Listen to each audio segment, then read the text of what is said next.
What's up guys, Tommy Bowyer here from Movie Rewind, and today we're going to be talking about the news that Sony are going to take Spider-Man out of the MCU. So without further ado, let's get into it.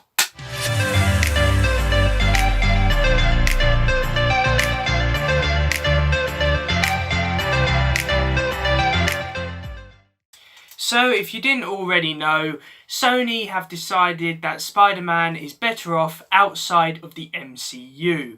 Now this comes with Disney and Sony are struggling to kind of revise the deal that they have put together. So basically from what I can make out, Marvel and Sony agreed that Spider-Man could appear in 5 MCU films, and he has appeared in 5. He's appeared in Captain America Civil War, Spider-Man Homecoming, Avengers Infinity War, Avengers Endgame, and Spider-Man Far From Home.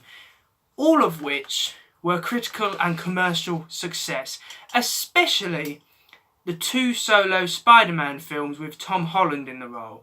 Now, I don't know if Sony are a little pissed because the last time they attempted to do a solo Spider-Man film was The Amazing Spider-Man 2, which is one of the worst films I have ever seen.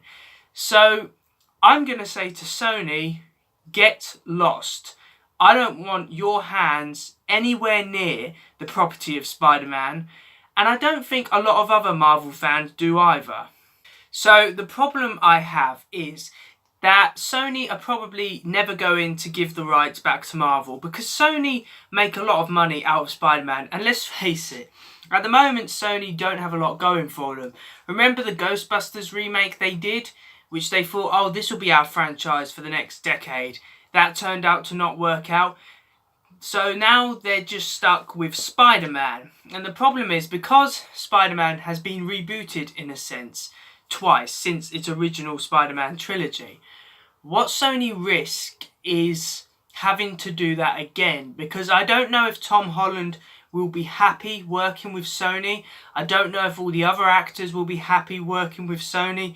So I'm just going to say to Sony that I don't want you to have the rights. However, you're probably going to stick with having the rights. Do you really want to suffer the massive fan backlash you will by bringing out not just a character who appeared in one MCU film, however, an established character within the continuity of the MCU, just because Marvel can do a better job than you can?